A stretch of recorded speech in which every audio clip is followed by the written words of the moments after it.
ഭേദഗതി ബില്ല് ലോക്സഭയിൽ എത്തുന്നു. അല്പസമയത്തിനുള്ളിൽ ബില്ല് ലോക്സഭയിൽ അവതരിപ്പിക്കും.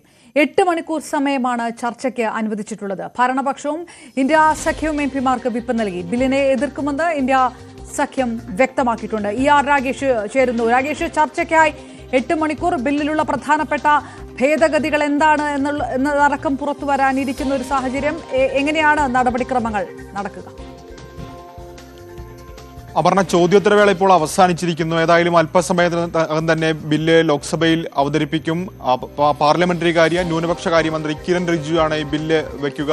അതിനുശേഷം 8 മണിക്കൂർ ചർച്ച നടക്കുന്നുണ്ട്. ഭരണപക്ഷത്തു നിന്നൊപ്പം തന്നെ പ്രതിപക്ഷത്തു നിന്നും അംഗങ്ങൾ സംസാരിക്കും. ഏതായാലും പ്രതിപക്ഷം ഒന്നടങ്കം, പ്രത്യേകിച്ച് ഇന്ത്യ സഖ്യം ഈ ബില്ലിനെ എതിർക്കുമെന്ന് വ്യക്തമാക്കിയിട്ടുണ്ട്. ഭരണഘടനാ വിരുദ്ധമാണ് ഈ ബില്ല്.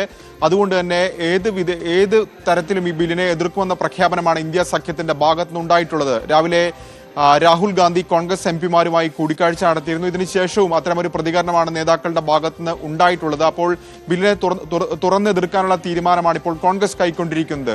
എന്നാൽ കേരളത്തിൽ നിന്നുള്ള ചില അംഗങ്ങൾ പ്രത്യേകിച്ച് മുനമ്പം വിഷയം അടക്കം പരാമർശിക്കും. മുനമ്പം വിഷയത്തിൽ മുനമ്പത്തുകാർക്ക് സംരക്ഷണം ഒരുക്കണം, നീതി ഉറപ്പാക്കണം എന്ന ആവശ്യം ഈ ചർച്ചയിൽ ഉന്നയിക്കാനുള്ള സാധ്യതയുണ്ട്. കാരണം മുനമ്പം ഒരു രാഷ്ട്രീയ വിഷയമായി കേരളത്തിൽ മാറുകയാണ്. ഇന്ന് പോലും എംപിമാരുടെ ഓഫീസിലേക്ക് മാർച്ച് നടന്നു. കാരണം കേരളത്തിൽ നിന്നുള്ള UDF നോക്കുകയാണെങ്കിൽ 20-ൽ 19 UDF അംഗങ്ങളാണ്. UDF അംഗങ്ങളുടെ ഓഫീസിലേക്ക് ഇന്ന് മാർച്ച് നടന്നു. അതുകൊണ്ട് തന്നെ മുനമ്പം വിഷയം പരാമർശിക്കാൻ UDF അംഗങ്ങൾ ശ്രദ്ധിച്ചേക്കും. പ്രത്യേകിച്ച് പല നേതാക്കൾക്കും കഴിഞ്ഞ ദിവസമൊക്കെ ഡീൻ കുര്യാക്കോസ് ഒക്കെ KCBCയുടെ ആവശ്യം പരിഗണിക്കണം, അത് ചർച്ച ചെയ്യണമെന്ന ആവശ്യമൊക്കെ മുന്നോട്ട് വെച്ചതാണ്. അപ്പോൾ ആ ഒരു നിലപാട് സ്വീകരിക്കാൻ സാധ്യതയുണ്ട്. അതേസമയം തന്നെ ഇന്ത്യ സഖ്യത്തിന് പുറമേയുള്ള ചില പാർട്ടികൾ കൂടി ഇപ്പോൾ വഖഫിനെ എതിർക്കുമെന്ന് പ്രഖ്യാപിച്ചിട്ടുണ്ട്. അതിലൊന്ന് BJD ആണ്.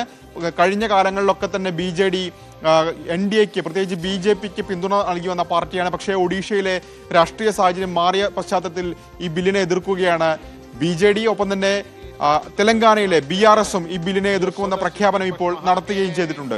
സർക്കാരിന്റെ കാര്യത്തിലേക്ക് വരികയാണെങ്കിൽ സർക്കാരിന് ഈ ബില്ല് പാസ്സാക്കിയെടുക്കാൻ വലിയ പ്രയാസമില്ല. കാരണം 2 സഭകളിലും അവർക്ക് അംഗബലമുണ്ട്.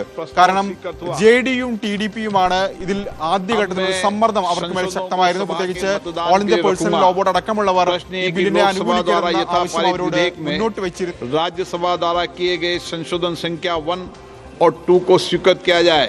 जो सदस्य इसके पक्ष में हाँ कहें, जो सदस्य विरोध में ना कहें.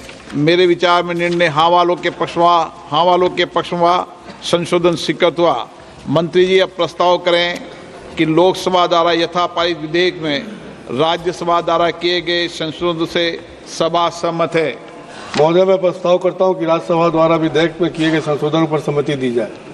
प्रश्न ये है कि लोकसभा द्वारा यथापारित विधेयक में राज्यसभा द्वारा किए गए संशोधन से सभा सहमत है.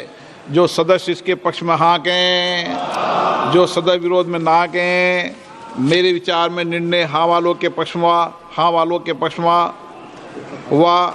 प्रस्ताव स्वीकृत हुआ. लोकसभा द्वारा यथापारित बैंककारी विधिया संशोधन विधेयक 2024 में राज्यसभा द्वारा किए गए संशोधन सभा सहमत हुई.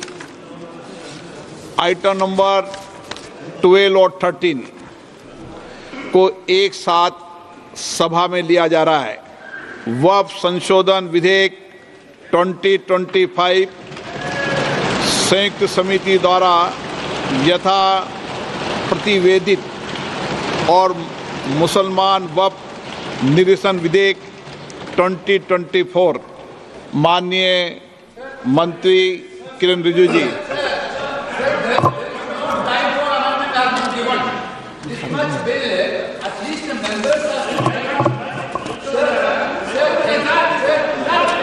हाँ, बोलिए.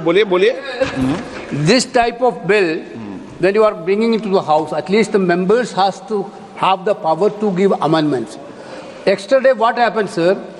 This bill has been brought into the notice of member only around afternoon. Then the amendment time will be ceased till 3:30. Then how can the members move amendments, sir? This is basically you are actually bulldozing the legislation, sir.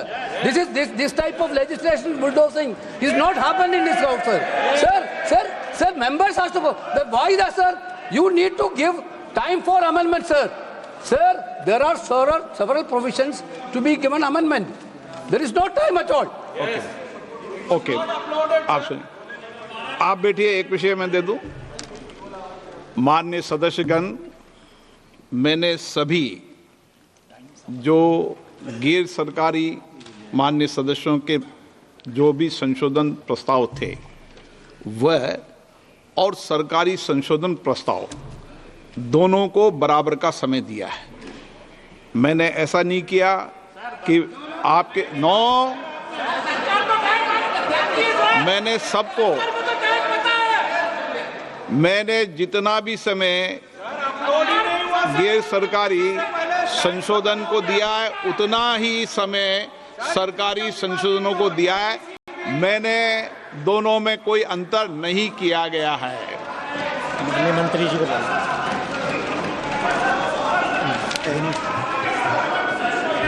हाँ, एक minute N के प्रेमचंद्रन जी, आप बता दीजिए। Sir, my point of order is relating to Rule 80, Clause 1 of the Rules of Procedure and Conduct of Business.